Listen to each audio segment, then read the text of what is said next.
Hello viewers, నేను Rohan. Welcome to social post. రీసెంట్గా రాజమండ్రిలో డాక్టర్ ప్రియాంక కేసు మనందరికీ తెలిసిందే. అయితే ఆ కేసు అంతా అయిపోయింది కదా, మళ్ళీ ఎందుకు మనం డిస్కస్ చేస్తున్నాం అని మీరు క్వశ్చన్ మార్క్ వేస్తే, దీన్ని డిస్కస్ చేసే కంటే ముందు దీనికి ముందు జరిగినటువంటి 2 కేసుల గురించి మనము మాట్లాడుకోవాలి అండ్ తెలుసుకోవాలి. ఇంతకుముందు జూబ్లీ హిల్స్లో ఒక కేసు అండ్ అంతేకాకుండా సుగాలి ప్రీతి కేసు.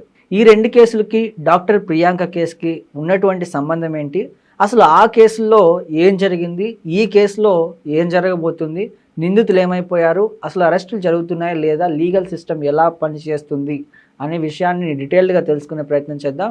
మనతో పాటు హైకోర్టు అడ్వకేట్ ఎడ్విన్ కేదాసి గారు ఉన్నారు, ఆయనతో మాట్లాడదాం. నమస్తే అండి. Hello Rohan. Doctor Priyanka case మనం డిస్కస్ చేసుకునే కంటే ముందు జూబ్లీ హిల్స్లో జరిగినటువంటి అమానవీయ ఘటన ఒక కేసు అండ్ అంతేకాకుండా సుగాలి ప్రీతి కేసు, ఇది మన 2 తెలుగు రాష్ట్రాల్లో తెలియని వాళ్ళు ఎవరు ఉండరు, సెన్సేషనల్ కేసు. అయితే ఇప్పుడు డాక్టర్ ప్రియాంక కేసు, ఈ 3 కేసుల్ని ఎలా చూడొచ్చండి? అంటే జూబ్లీ హిల్స్ కేసులో కూడా నిందితులు బెయిల్ మీద బయట తిరుగుతున్నారు, సుగాలి ప్రీతి కేసులో కూడా నిందితులు బయట తిరుగుతున్నారు. ఇప్పుడు ప్రియాంక కేసులో అసలు నిందితులు దొరికారో లేదో, వాళ్ళు ఏమైపోయారో తెలియదు. అంటే ఒక కేసు రాగానే, ఏదైనా ఒక పెద్ద ఇన్సిడెంట్ కాగానే సోషల్ మీడియాలో కానీ మెయిన్ స్ట్రీమ్ మీడియాలో కానీ కొంచెం సెన్సేషన్ అయిపోయి, దాని తర్వాత కోర్టుకి వెళ్ళాక కోర్టు వాయిదాలు వేస్తారు, 2 ఏళ్ళు అని చెప్తారు, సంవత్సరం అని చెప్తారు. దాని తర్వాత అసలు నిందితులు ఏమైపోయారు, వాళ్ళ శిక్షలు పడుతున్నాయి లేదా అనేది అసలు తెలియదండి. Rohan, what ever has happen, ఇది డాక్టర్ ప్రియాంక కేసు చాలా inhuman and heinous crime Rohan. అది అంటే అమ్మాయికి నిజంగానే వీళ్ళతోటి ఎటువంటి కనెక్షన్ ఉందా అంటే కనెక్షన్ లేదు. వాళ్ళు ఈ అమ్మాయికి పరిచయం ఉన్నారా అంటే అది లేదు. తన ఫ్రెండ్ తోటి మూవీకి వెళ్ళింది. తర్వాత ఈ ఇద్దరు ఎవరైతే నిందితులు ఈ కేసులో ఉన్నారో, ఎవరు ఆండ్రూ కానీ లేకపోతే ధన్వంతర్ ధన్వేష్ సంబడి 2 people, వాళ్ళు థియేటర్లోకి వెళ్ళినప్పుడు థియేటర్లో drunk and drive test conduct చేసి బ్రెత్ అనలైజర్ తీసుకొని వీళ్ళు తాగి ఉన్నారని చెప్పేసి వాళ్ళను లోపలికి థియేటర్లకు అలో చేయలేదు. తర్వాత వీళ్ళిద్దరి మీద పోలీస్ కంప్లైంట్ కూడా చేయడం జరిగింది. ఏది థియేటర్ యాజమాన్యం, ప్రవీణ్ మాల్ అనుకుంటే ఏదో అది రాజమండ్రిలో. అయితే ఈ అమ్మాయికి వీళ్ళకి అక్కడ ఏదో చిన్న ఆల్టర్కేషన్ జరిగిందని చెప్పేసి అంటున్నారు. తర్వాత ఈ అమ్మాయి మూవీ అయిపోయింది, బయటకు వచ్చినారు. అంటే these people they were waiting. అక్కడ జరిగింది ఏంటంటే నిర్లక్ష్యం ఏంటి అంటే పోలీస్కి ఇన్ఫార్మ్ చేస్తున్నారు థియేటర్ మేనేజ్మెంట్, ఇట్లా ఇద్దరు తాగి వచ్చేసి ఇక్కడ గొడవ చేస్తున్నారు, న్యూసెన్స్ చేస్తున్నారు అని. అయినా పోలీస్ ఇన్యాక్షన్ ఫస్ట్ థింగ్.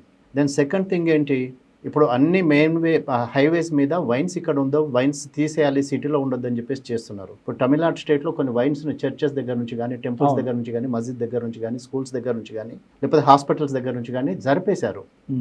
ఈ మన స్టేట్లో కూడా చాలా జరిగినాయి. కానీ చాలా ప్లేసెస్లో ఏంటంటే వాళ్ళకున్న ఇన్ఫ్లుయెన్స్ తోటో, లేకపోతే వాళ్ళకున్న డబ్బు పలుకుబడితోటో, లేకపోతే వాళ్ళకున్న పొలిటికల్ ఇన్ఫ్లుయెన్స్ తోటో చాలా wines still they are remaining in the cities. ఈ వైన్స్కి ఎక్కడైతే వీళ్ళిద్దరు వెళ్ళారు, ఈ అక్యూజ్డ్ ఇద్దరు ఎవరైతే వెళ్ళారో అక్కడ నుంచి ఇట్స్ హార్డ్లీ సమ్ 1/2 kilometer అట. 1/2 kilometer డిస్టెన్స్లో వెళ్ళేసి వచ్చేసి ఇట్లా సీసీటీవీ ఫుటేజ్ చూస్తే ఏంటంటే వాళ్ళు ఏదో ర్యాష్ అండ్ నెగ్లిజెంట్, లేకపోతే నెగ్లిజెంట్ డ్రైవింగ్ కాదు అది. ఎందుకంటే పర్పస్ఫుల్గా కావాలని హిట్ చేయాలని చెప్పేసి ఇంటెన్షన్ తోటి అమ్మాయిని ఒక్కసారి కాదు, పోనీ ఫస్ట్ టైం అంటే ఏదో నెగ్లిజెంట్గా హిట్ అయింది అనొచ్చు, పోనీ ర్యాష్ అండ్ నెగ్లిజెంట్ కేసు చేసినారు అనొచ్చు. కానీ అది కాదు, ఆన్ పర్పస్ 3 times హిట్ చేసినారు అమ్మాయిని.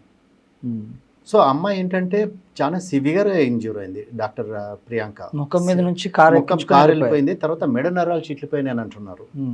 వాట్ ఎవర్ ఇట్ ఈస్, ఒక అమ్మాయి ఒక మెడికల్ సీట్ సంపాదించాలి, లేకపోతే ఒక PG student, she a PG student from Telangana.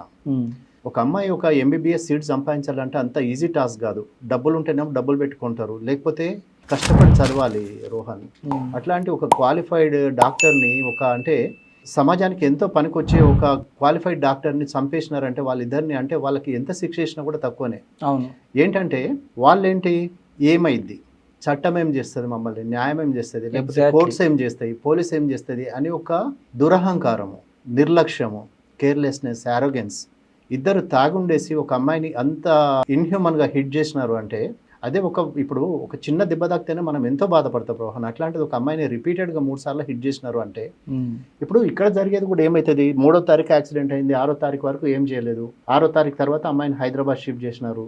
10th రోజు ఏమో హైదరాబాద్ నిమ్స్లోనో అమ్మాయి చనిపోవడం అని జరిగింది అనుకుంటా రీసెంట్గా. అయితే ఇక్కడ జరిగేది ఏంటంటే సెక్షన్ ఆల్టర్ చేసినారు. సెక్షన్ ఆల్టర్ చేసినా కూడా వీళ్ళకి ఏమవుతుంది, బై డిఫాల్ట్ ఎక్కడో దగ్గర బెయిల్ తీసుకుంటారు. ఇప్పుడు మీరు అన్నట్టు సుగాలి ప్రీతి అన్నారు, సుగాలి ప్రీతితో పాటు ఇంకో కేసు కూడా చెప్తాను నేను, ఆయేషా మీరా. ఏం జరిగింది? ఏం జరగలేదు. ఏం జరగదు. ఇప్పుడు కోర్టులో ఎంత చేసినా ఏం చేసినా కూడా ఏంటంటే వాళ్ళు చేసిన దాంట్లో ఎక్కడనో ఒక దగ్గర పోలీస్ ఇన్వెస్టిగేషన్లోనో లేకపోతే ఎక్కడనో ఒక లూప్ హోల్ వస్తుంది రోహన్. వీళ్ళ ఇన్వెస్టిగేషన్ ఇంప్రాపర్ ఇన్వెస్టిగేషన్ ఉంటుంది. ఇన్వెస్టిగేషన్ కరెక్ట్ జరగక లేకపోతే ఏదో ఇన్ఫ్లుయెన్స్ చేసేసి లేకపోతే ఏ పొలిటికల్ ఇప్పుడు వీళ్ళంతా ఇదిగా అంత ఆరోగెంట్గా పోయి ఒక అమ్మాయి మీదకి వెహికల్ ఎక్కిచ్చేసినారంటే వాళ్ళకు వెనుక ఏ సపోర్ట్ ఉందనేది మనకు తెలియదు. ఇక్కడ కూర్చొని మనం జడ్జ్ చేయలేం వాళ్ళని.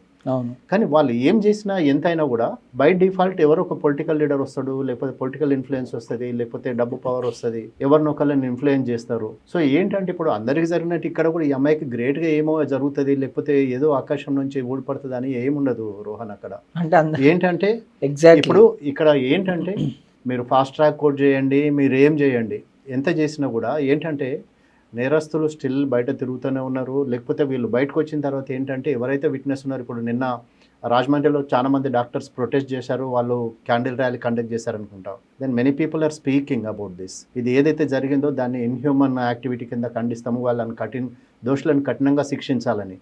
కానీ ఏంటి ఇప్పుడు మర్డర్ కేసులోనే 90 days తర్వాత బెయిల్ వచ్చేస్తుంది రోహన్. ఏంటంటే 90 days లోపల పోలీస్ ఛార్జ్ షీట్ అయ్యకపోతే బై డిఫాల్ట్ స్టాట్యుటరీ బెయిల్ వచ్చేస్తుంది. By default they will come out of the jail. By default బయటకు వచ్చేస్తారు. ఈ లోపల పోలీసు వాళ్ళు 800 పేజీల ఛార్జ్ షీటో లేకపోతే 8,000 పేజీల ఛార్జ్ షీటో ఫైల్ చేస్తారు. ఫైల్ చేసినా కూడా అక్కడ ఏముంటుంది అంటే అసలుది పక్కన పెడతారు, ఏదో ఎన్నో వందల పేజీల ఛార్జ్ షీట్ అంటారు. ఏమొస్తుంది చెప్పండి? ఇప్పుడు దోషుల్ని శిక్షించకుండా మీరు 8,000 ఛార్జ్ షీట్ ఫైల్ చేసినా ఏం లాభం? ఇప్పుడు ఆయాష మీరా కేసులు ఏం జరిగింది, లేకపోతే సుగాలి ప్రీతి కేసులు ఏం జరిగింది? అంటే చెప్తూ ఉంటారు కదండి, మన ఇండియన్ లా అనేది చాలా బ్యూటిఫుల్ కరెక్ట్. 100 మంది నిర్దోషులు తప్పించుకోదని అంటున్నారు, లేకపోతే 100 మంది ఒక నిర్దోషిని చేయొద్దు అని అంటున్నారు. ఇదే ఇన్సిడెంట్ ఏ సౌదీ అరేబియాలోనో ఏ ఆఫ్ఘనిస్తాన్ ఇన్స్టెంట్ జస్టిస్ కదా రోహన్. జరుగుంటే అక్కడే ఆ పబ్లిక్ లోనే కూర్చోబెట్టి ఇదంతా చూస్తా ఉంటే అంటే నేను బీయింగ్ అన్ అడ్వకేట్ ఆల్సో నేను చాలా సార్లు నేను ఆలోచిస్తే ఏంటంటే మన జ్యుడిషియరీలో ఉన్న లూప్ హోల్స్ తోటి వీళ్ళు ఆడుకుంటున్నారు. జ్యుడిషియరీ స్ట్రింజెంట్గా లేదు, జ్యుడిషియరీ ఇంకా స్ట్రాంగ్గా వీళ్ళ మీద ఇట్లాంటి వాళ్ళను కఠినంగా శిక్షించాలి. ఎగ్జాక్ట్లీ. అంటే ఇప్పుడు మీరు అన్నట్టు అక్కడ వాళ్ళకి ఏంటంటే అక్కడ పబ్లిక్ చూస్తూ ఉంటే వాళ్ళని హ్యాంగ్ చేయటమా, లేకపోతే స్టోనింగ్ చేయటమా, స్టోన్ పెల్టింగా, లేకపోతే వాళ్ళు చేసిన పనిష్మెంట్ని బట్టి లింబ్ కట్ చేయటమా, లేకపోతే ఏం తీయటం అనేది క్యాస్ట్రేషన్ ఒకటి స్టార్ట్ అయింది. ఇప్పుడు ఒక రేప్ కేసు చేసినారనుకోండి, అంగచ్ఛేదం అంటున్నారు. సో అట్లాంటివి చేసిన తర్వాత ఏంటంటే జనాలకు ఒకటి ఏం చేసినా ఏమైతుందిలే, మా బాబు ఉన్నాడు నాయనక, లేకపోతే మా మామ ఉన్నాడు నాయనక, లేకపోతే మా బాబాయ్ ఉన్నాడు, లేకపోతే నాకు మా లీడర్ ఉన్నాడు అని చెప్పేసి ఒక నిర్లజ్జ నిర్భీతి. అంటే ఏమైతుందిలే, నేను ఇన్ఫ్లుయెన్స్ చేస్తా, లేకపోతే డబ్బులు పెట్టుకొనేస్తా, అంతే తప్ప ఏం లేదు రోహన్. అంటే జనాలలో తప్పు చేయడానికి భయపట్టలేదు. ఎంత కఠినంగా చట్టం ఉన్నా, ఎంత కఠినంగా శిక్షలు ఉన్నా కూడా అసలు అంటే వీళ్ళు చేసే వీటికి ఇట్లాంటి మనకున్న శిక్షలు లేకపోతే మన చట్టాలు పనికిరావేమో అనిపిస్తుంది. ఎగ్జాక్ట్లీ. ఇప్పుడు నిజంగానే అది యాక్సిడెంట్ అంటే accident is an accident, anybody can be a part of it. కానీ ఇది యాక్సిడెంట్ కాదు కదా, ఇది కావాలని ఆన్ పర్పస్ చేసిన యాక్సిడెంట్ కదా. So how we can forgive them? ఇప్పుడు వాళ్ళు ఇన్నోసెంట్ కూడా కాదు కదా. ఇన్నోసెంట్ ఎవరో మైనర్ డ్రైవింగ్ ఉంది, లేకపోతే పేరెంట్ పక్కన కూర్చొని డ్రైవ్ చేస్తుండే అట్లా కాదు కదా. తాగొచ్చేసి ఈ అమ్మాయి కోసం అంటే అమ్మాయి ఏదో చిన్న గొడవ అయింది, థియేటర్లో ఏదో గొడవ అయింది, లేకపోతే సూపర్ మార్కెట్లో ఏదో గొడవ అయిందని అమ్మాయి కోసం వెయిట్ చేస్తూ కావాలని చెప్పేసి అమ్మాయిని హిట్ చేశారు కదా. So which is an unpardonable crime కదా రోహన్. సో ఏంటంటే ఇట్లాంటి వాళ్ళను వీళ్ళను స్ట్రింజెంట్గా అంటే లాంగ్ టైం తీసుకోకుండా ఫాస్ట్ ట్రాక్ కోర్టులో ఇన్స్టెంట్గా పోక్సో కేసులో చేసినట్టు, పోక్సో కేసులో మీకు ఎక్కువ టైం ఉండదు, ఇన్స్టెంట్గా డేట్స్ వస్తూ ఉంటాయి, ఇన్స్టెంట్గా అవుతూ ఉంటుంది. కానీ ఏంటంటే మళ్ళీ అక్కడ వచ్చింది ఏంటి, ఇప్పుడు లోవర్ కోర్టులో మీకు కన్విక్షన్ పడింది అనుకోండి, నెక్స్ట్ లెవెల్ కోర్టుకు పోతున్నారు, నెక్స్ట్ లెవెల్ కోర్టు పోయి నెక్స్ట్ లెవెల్ కోర్టుకు పోతున్నారు. ఒక 10 years డ్రాగ్ చేసే ఇది ఉంది, ప్రొసీజర్ ఉంది. సో ఏంటంటే ఇన్స్టెంట్గా తొందరగా ఇప్పుడు కోర్టులలో కూడా అంత తొందరగా కావడానికి ఏం లేదు. Pendency of court work pending అయిపోతూ ఉన్నాయి, నెంబర్ ఆఫ్ కేసెస్ పెండింగ్ అయిపోతూ ఉన్నాయి, ఆఫీసర్స్ లేరు, స్టాఫ్ లేదు, సరిపోయేంత ఇది లేదు, మ్యాన్ పవర్ లేదు. సో మనము ఎక్స్పెక్ట్ చేయలేము అంత ఇన్స్టెంట్గా అయిపోద్ది లేకపోతే ఇన్స్టెంట్ జస్టిస్ అని. అంటే మనం ఒక డెమోక్రాటిక్ కంట్రీలో ఉన్నాం కాబట్టి, we are not in a dictator country కాబట్టి. ఇప్పుడు సౌదీలో ఇదంతా ఏంటంటే వాళ్ళు ముస్లింల షరియాలని లేకపోతే షియాలని వాళ్ళు ఫాలో చేసుకుంటారు కాబట్టి they can go to any extent. అక్కడ భయం ఉంది పబ్లిక్లో, కానీ ఇక్కడ భయం లేదు కదా. ఇప్పుడు ట్రిపుల్ రైడింగ్ చేస్తే నీకు శిక్ష పడుతుందని తెలుసు, హెల్మెట్ వితౌట్ హెల్మెట్ నీకు డ్రైవింగ్ చేస్తే నీకు శిక్ష పడుతుందని తెలుసు. హైదరాబాద్ రోడ్ల మీద చూడండి, మీకు కొన్ని 100,000 మంది కనపడతారు.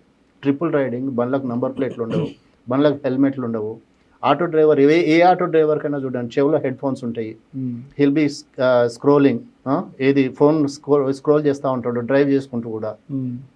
డ్రంక్ అండ్ డ్రైవ్ ఉంది, శిక్షలు ఉన్నాయి, పెనాల్టీ వేస్తున్నారు, వచ్చేస్తున్నారు బయటికి, మళ్ళీ డ్రైవ్ చేస్తున్నారు. ఇవన్నీ ఒక రకమైన కేసెస్. కాకపోతే మనం డిస్కస్ చేసేవి ఏంటంటే అవి హీనియస్ అఫెన్స్. అదే ఇప్పుడు దీన్నే కదా, ఇప్పుడు ఇవే ఈ 3 కేసులు అక్కడనే జరిగినాయి కదా. ఏది మన నెక్స్ట్ నేబర్ స్టేట్లో ఆయేషా మీరని తీసుకోండి, లేకపోతే సుగాలి ప్రీతిని తీసుకోండి. ఇప్పుడు వాళ్ళకే జరగలేదు మాకేం జరగదు అని మాకేమవుతుంది అని చెప్పేసి ఒక దీనికి వచ్చేస్తారు కదా. ఎగ్జాక్ట్లీ అదే అంటున్నాను. అంటే ఏ స్టేట్ అయినా కానీ, మీ స్టేటా నా స్టేట్ అని కాదు, ఏంటంటే నన్ను లా ఏం చేస్తుందిలే, లేకపోతే నన్ను పోలీస్ ఏం చేస్తాడులే, లేకపోతే నేను దొరికితే మాత్రం నాకు ఏమవుతుందిలే అని ఒక కేర్లెస్నెస్ అంతే. నేను ఐఎమ్ అబౌవ్ ద లా, లేకపోతే నన్ను లా ఏం చేయలేదు, లేకపోతే నాకు ఏమి కాదు, లేకపోతే నా వెనక నాకు ఎవడో ఉన్నాడు, మావాడు ఉన్నాడులే, నన్ను కాపాడుకుంటాడు, లేకపోతే నన్ను తీసుకొని వస్తాడు అని చెప్పేసి అంతే. కండకవరం అంటారు దాన్ని. ఇప్పుడు అంత ఇన్హ్యూమన్గా హిట్ చేసినారు. అంటే ఒక చిన్న ప్రాణము, చిన్న కోడి కాదు కదా రోహన్, ఒక లివింగ్ హ్యూమన్ బీయింగ్ కదా ఒక అమ్మాయి. అట్లాంటిది కావాలని చెప్పేసి ఆన్ పర్పస్ తీసుకెళ్ళి 3 times డాష్ చేసినావు, ఆమె అంటే ఇంజ్యూర్ అయ్యి కింద పడే వరకు నువ్వు ఆమెను హిట్ చేసినావు అంటే ఎంత, అంటే ఏ లెవెల్లో నీకు ఇంటాక్సికేట్ అయ్యి ఉండొచ్చు. అంటే ఒకటి మనిషికి నార్మల్గానే కొంత అడమెంట్ నేచర్ అనేది ఉంటుంది, కానీ ఒకసారి వన్స్ యూ ఆర్ ఇంటాక్సికేటెడ్ నీ కాన్ఫిడెన్స్ లెవెల్స్ పెరుగుతాయి రోహన్. ఏంటంటే ఇది చేయొచ్చు, లేకపోతే ఇది చేస్తే నన్ను ఎవడేం చేస్తారులే, లేకపోతే నన్ను ఎవడో ఆపేవాడు, మనల్ని ఆపేది అంటే నన్ను ఆపేవాడు ఎవడు అనే ఒక స్టేజ్లోకి వెళ్ళిపోతారు. ఒకసారి ఒక ఇంటాక్సికేషన్ ఒక స్టేజ్ వరకు ఓకే, కానీ నెక్స్ట్ లెవెల్ లేకపోతే ఇంకా ఒక స్టేజ్ దాటిన తర్వాత ఏంటంటే ఓవర్ కాన్ఫిడెన్స్ వచ్చేస్తుంది మనిషికి. అప్పుడు ఏంటంటే ఇంక he won't think what I'm doing, whether I'm doing the right thing or wrong thing, కరెక్టా కాదా, లేకపోతే ఇది చేస్తే నాకు ఏమవుతుంది అనే ఆలోచన ఏముండదు. తప్పితే వీళ్ళిద్దరు మాత్రం ప్రీ ప్లాన్డ్ అనిపిస్తుంది రోహన్. ఎగ్జాక్ట్లీ ఏంటంటే ఇదేమి అన్ఎక్స్పెక్టెడ్గా చేసింది కాదు, లేకపోతే యాక్సిడెంటల్ కిల్లింగ్ కాదు, లేకపోతే యాక్సిడెంటల్ హిట్టింగ్ కాదు, కాబట్టి this is a pre planned murder. Basic ఇలాంటి కేసులు ఎలాంటి శిక్షలు పడతాయండి? ఇప్పుడు లైఫ్ టైం పడవచ్చు, లేకపోతే హ్యాంగింగ్ పడవచ్చు రోహన్. హ్యాంగింగ్ అనేది మన ఇండియాలో లేదు, కానీ ఇప్పుడు మీకు ఏంటంటే అప్పీల్ ఆప్షన్ ఉంది మీకు ప్రతిసారి. ఓకే, ప్రతి దాంట్లో మీకు అప్పీల్ ఆప్షన్ ఉంది. ఏంటంటే లోవర్ కోర్టులో నాకు న్యాయం జరగలేదని చెప్పేసి నెక్స్ట్ కోర్టుకి వెళ్తావు, హైకోర్టుకి వెళ్తావు, హైకోర్టు నుంచి సుప్రీం కోర్టుకి వెళ్తావు, కేసు డ్రాగ్ అయింది, వీళ్ళిద్దరు లోపల ఉంటారు, ఏదో పొలిటికల్ ఇన్ఫ్లుయెన్స్ ఉందనుకో, పేరోల్ మీద బయటకు వస్తారు, వాళ్ళ లైఫ్ వాళ్ళు బతుకుతారు, మళ్ళీ పోతారు. సో ఏంటంటే ఒకటి చట్టాలను స్ట్రిక్ట్గా ఫాలో చేయాలి, లేకపోతే స్ట్రింజెంట్ యాక్షన్ ఉండాలి, పనిష్మెంట్ సివియర్ ఉండాలి రోహన్. ఏంటంటే జనాలలో భయం అనేది లేదు, అది లేకనే ఇక్కడ దాకా వస్తుంది, అంతే తప్ప ఏం లేదు. ఇవన్నీ వింటుంటే ఇండియాలో లీగల్ సిస్టమ్కి అంటే పేరు చెప్పుకోవడానికి తప్ప ఇంకెక్కడ ఎవరికి న్యాయం జరుగుతుందండి అనిపిస్తుంది. న్యాయం అనేది అంటే అందరినీ ద్రాక్ష పండ్లాగా అవుతా ఉంది రోహన్. ఇప్పుడు ఎవరైతే విక్టిమ్ ఉన్నారో, ఇప్పుడు ఈ అమ్మాయికి ఏదో కాంపెన్సేషన్ డిక్లేర్ చేసింది గవర్నమెంట్ ఆఫ్ ఆంధ్రప్రదేశ్, ఆ మెడికల్ కాలేజ్. ఇప్పుడు ఆ మెడికల్ కాలేజ్ ఎంతో 20 lakhs 25 lakhs మెడికల్ కాలేజ్ ఇచ్చిందంటే గవర్నమెంట్ ఆఫ్ ద ఆంధ్రప్రదేశ్ ఎంతో ఎంతో అది గవర్నమెంట్ కూడా కొన్ని ల్యాక్స్ ఇచ్చింది. అదే ఒక మెడికల్ సీట్ కొనుక్కోవాలంటే నువ్వు కొన్ని కోట్లు ఖర్చు పెట్టాలా. ఆమెకి ఇచ్చిన కాంపెన్సేషన్, ఇప్పుడు ఎంత కాంపెన్సేషన్ ఇచ్చినా ఏమి ఇచ్చినా తల్లిదండ్రులకు ఆ కూతురు అయితే రిటర్న్ రాదు కదా రోహన్. 3 అమ్మాయిలు అనుకుంటా వాళ్ళ పేరెంట్స్కి. She's from Telangana only. So ఏంటంటే ఆ మనిషిలో ఉన్న అది ఏమంటారు దాన్ని, అంటే ఆ కేర్లెస్నెస్, అంటే సాటి వ్యక్తిని వ్యక్తిగా గౌరవిస్తే, సాటి వ్యక్తిని సాటి మనిషిని మనిషిగా చూస్తే, అరే వాళ్ళకి హామ్ చేస్తే నాకేమొస్తుంది, లేకపోతే అమ్మాయికి దెబ్బ తాకితే నాకేమొస్తుంది అని ఆలోచిస్తే, లేకపోతే ఇదే నా చెల్లెకో లేకపోతే నా అక్కకో నా తల్లికో చేస్తే నేను ఊరుకుంటానా అని ఒక హ్యూమన్ థాట్ వస్తే కనీసం ఇట్లాంటి వాటికి ఇన్వాల్వ్ కారేమో రోహన్. కానీ ఏంటంటే అట్ ద సేమ్ టైం గవర్నమెంట్స్కి నా అర్జెంట్ అంటే the wine should be sent out. ఇట్లా సిటీలో పెట్టేసి ఇట్లాంటి, ఇప్పుడు ఇక్కడ ఈ యాక్సిడెంట్ చేసిండే రేపు డ్రంక్ అండ్ డ్రైవ్లో ఇంకొక యాక్సిడెంట్ కూడా చేయొచ్చు కదా. సరే నువ్వు ఇంటికి వెళ్ళి తీసుకొని తాగు, నిన్ను ఎవరు ఆపరు, లేకపోతే you have a driver, nobody will stop you. కానీ ఏంటంటే ఇట్లా జనాల మీద బండి కంట్రోల్ కాక తీసుకెళ్ళి గుద్దుకొని చంపటము చావటం అనేది తప్పు రోహన్. అది ఏంటంటే we are living in a society where everybody's rights are secured and protected. కానీ ఏంటంటే నువ్వు అవతల వ్యక్తి యొక్క రైట్స్ని తీసేసి, లేకపోతే అవతల వ్యక్తి యొక్క ప్రాణాన్ని తీసుకునేంత రైట్ ఎవరికీ లేదు రోహన్ ఇక్కడ. సో ఏంటంటే these 2 criminals should be punished very స్ట్రింజెంట్లీ, very quickly. ఏంటంటే వీళ్ళకు ఇచ్చిన పనిష్మెంట్, లేకపోతే వీళ్ళకి ఇచ్చిన కన్విక్షన్, ఇంతకుముందు నేను న్యూస్ ఆర్టికల్ చూసినాను, it's somewhere in the north side somewhere. ఇద్దరు వైఫ్ అండ్ హస్బెండ్ ఏంటంటే ఒక 40 మంది చిన్నపిల్లల్ని వాళ్ళను చాక్లెట్లు ఇస్తామని బెదిరించి పిలుచుకొని వాళ్ళతోటి ఫోన్ వీడియోస్ చేసి వాటిని అప్లోడ్ చేసినందుకు ఏంటంటే వాళ్ళిద్దరికి ఉరిశిక్ష చేసింది కోర్టు, ఇద్దరికి వైఫ్ అండ్ హస్బెండ్కి, హ్యాంగ్ టిల్ డెత్ అని. సో అట్లా అంటే స్ట్రింజెంట్ యాక్షన్ కావాలి, స్ట్రింజెంట్ పనిష్మెంట్ కావాలి.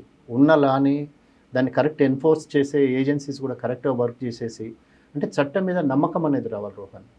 అరే మేము ఇది చేస్తే మాకు ఇది జరుగుతుంది, లేకపోతే ఆమె దాంట్లో ఇట్లా చేసినారు కాబట్టి అరే నేను చేస్తే నాకు కూడా జరుగుతుందేమో అని ఒక భయం అనేది వచ్చిన రోజు ఇట్లాంటివి తగ్గుతాయి రోహన్. అంతే తప్ప అంటే as long as you are అంటే లీనియంట్గా ఉన్నంత కాలము, లేకపోతే as long as the punishment is not severe, ఇట్లాంటి అంటే people take things for granted and things will happen like this. So this should be an eye opener at least for the government and for the police and for the judiciary, and they should be punished immediately and severely and in a fast track court. At the earliest they should be punished. That's what is my wish, and let's pray for her soul, Rohan. Right Ante she should be rest in peace. Right అండి, thank you అండి, thank you so much. Welcome. And చూసే viewers కూడా ఇలాంటి cases ఏమైపోతున్నాయి, ఇందాక నేను చెప్పినటువంటి స్టార్టింగ్లో 2 examples కానీ ఇప్పుడు డాక్టర్ ప్రియాంక కేసు కానీ ఇవన్నీ ఎక్కడికి వెళ్తున్నాయి, మనం కూడా కొన్ని రోజులు డిస్కస్ చేస్తున్నాం, కొన్ని రోజులు హైలైట్ చేస్తున్నాం, కొన్ని రోజులు సోషల్ మీడియాలో కమెంట్స్ పెడుతున్నాం, షేర్స్ చేస్తున్నాం, స్టోరీస్ స్టేటస్లు పెట్టుకుంటున్నాం. దాని తర్వాత ఎంతవరకు నిజంగా క్రైమ్ చేసినటువంటి ఆ విక్టిమ్స్కి శిక్ష పడుతుంది అనేది చాలా పెద్ద క్వశ్చన్. దాని గురించి మీరేమనుకుంటున్నారో కూడా కమెంట్ చేయండి.